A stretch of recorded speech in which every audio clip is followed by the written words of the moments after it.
Welcome to Democracy Now!, democracynow.org, the War and Peace Report. I'm Amy Goodman. President Joe Biden said Wednesday the United States will donate an additional 500 million Pfizer vaccine doses to other nations around the world. Biden made the pledge during a virtual global vaccine summit of world leaders. And it brings our total commitment of donated vaccines to over 1.1 billion vaccines to be donated. Put another way, for every one shot we've administered to date in America, we have now committed to do 3 shots to the rest of the world. President Biden called on wealthy nations to vaccinate 70% of the world's 8 billion people within the next year. Critics say Biden's commitments fall far short of what's needed. The vaccine summit's goals make no mention of a push led by India and South Africa to waive intellectual property rights on vaccines and to force pharmaceutical companies to transfer technology to vaccine makers in the global South. In a statement, the director of Public Citizens Access to Medicines program said, quote, "Ending the pandemic is a choice. Leaders at today's summit have yet to make that choice. The White House still has not mobilized all its resources to expand vaccine manufacturing and protect millions more lives that may be lost," Public Citizen said. The United States reported nearly 2,800 COVID-19 deaths Wednesday, more than a quarter of the worldwide death toll for the day. In Washington, D.C., the Food and Drug Administration's approved third-dose booster shots of the Pfizer-BioNTech vaccine for people aged 65 and older. Meanwhile, Alaska's become the second state after Montana to activate crisis of care standards at hospitals, which have become overwhelmed with unvaccinated COVID patients. Under the policy, hospitals may now deny treatment to people deemed less likely to survive. This is Alaska's Chief Medical Officer, Dr. Ann Zink.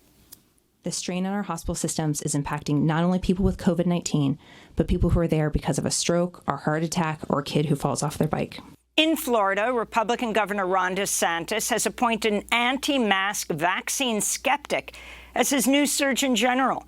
As one of his first official acts, Dr. Joseph Ladapo issued an emergency order allowing parents to opt children out of quarantine if they've had close contact at school with someone infected with COVID-19. Ladapo is a proponent of the widely discredited theory of achieving herd immunity through natural infection, which Dr. Anthony Fauci has called nonsense and very dangerous. He's previously appeared at public events with Dr. Stella Immanuel, an evangelical Christian and conspiracy theorist who suggested alien DNA was used in pharmaceuticals and that gynecological problems are caused by sexual visitations by demons. Immigrant rights advocates are blasting the Biden administration over reports it's looking for a contractor to run an immigrant detention facility at Guantanamo Bay's U.S. Naval Base. Homeland Security is reportedly seeking security guards who speak Spanish and Haitian Creole.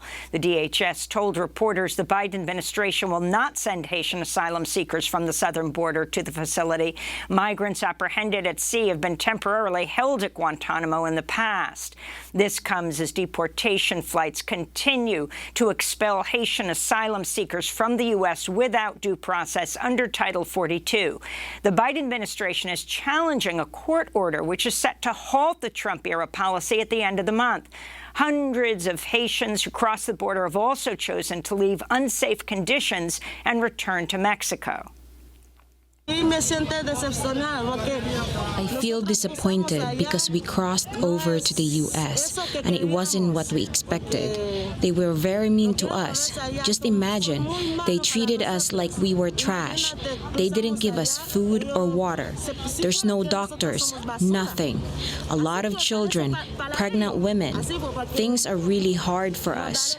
On Capitol Hill, Democratic lawmakers held a news conference Wednesday to denounce the Biden administration's treatment of Haitian refugees at the U.S.-Mexico border. California Congresswoman Maxine Waters cited photos and video from last weekend showing Border Patrol agents on horseback chasing, grabbing, and whipping Haitian asylum seekers. What the hell are we doing here? What we witness takes us back hundreds of years. What we witnessed was worse than what we witnessed in slavery. Cowboys with their reins again whipping black people, Haitians, into the water where they're scrambling and falling down when all they're trying to do is escape from violence in their country.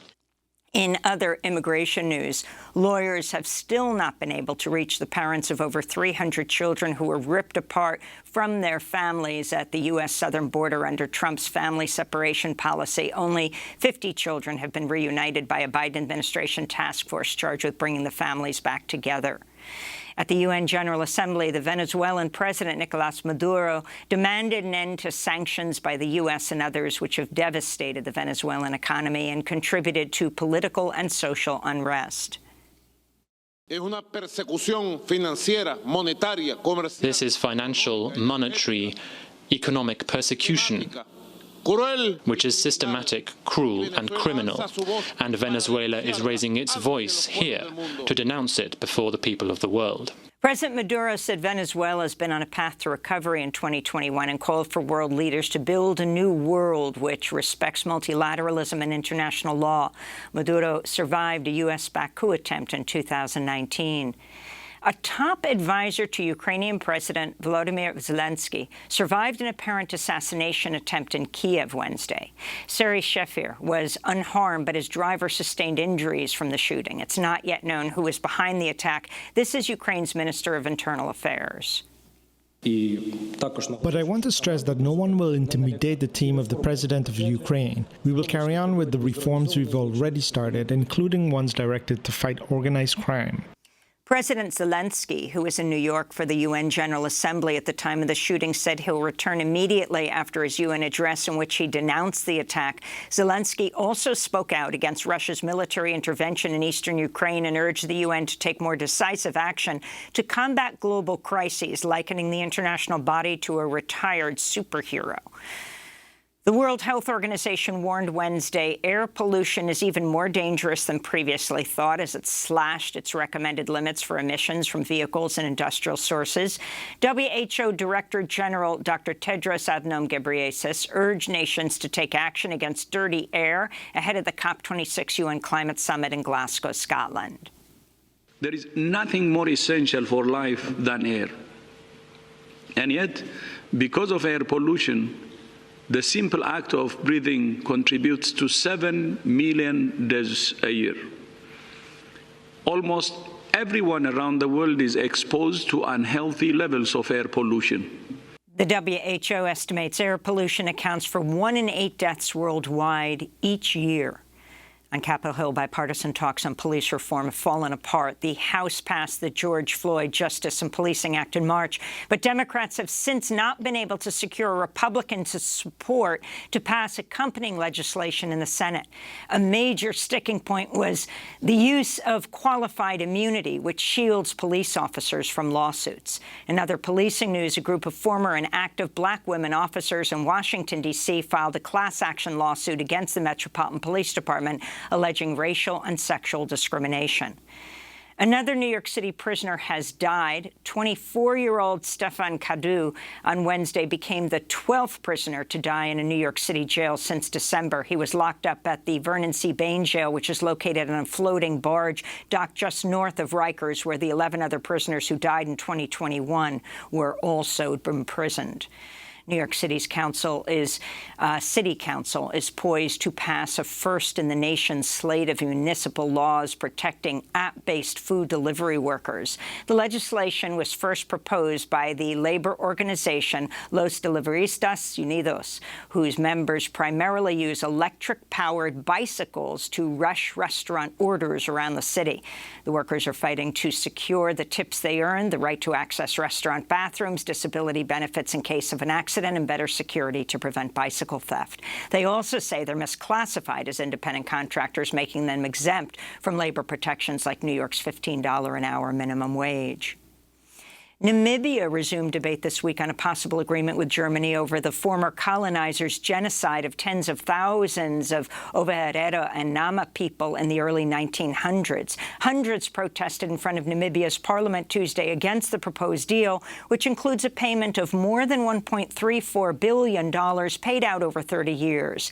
This is McHenry Vanani, president of the Popular Democratic Movement, addressing the deal. For the last 31 years, the Namibian government has received more than $1.1 billion from the German government. The Germans, listen very carefully, the Germans say they are guilty of murdering us. But for this guilt, they are paying the same amount that they have been paying the government for the last 31 years. And in California, Governor Gavin Newsom has signed a bill giving workers at Amazon and other large warehouses the right to challenge employee productivity quotas and other practices that threaten workplace health and safety.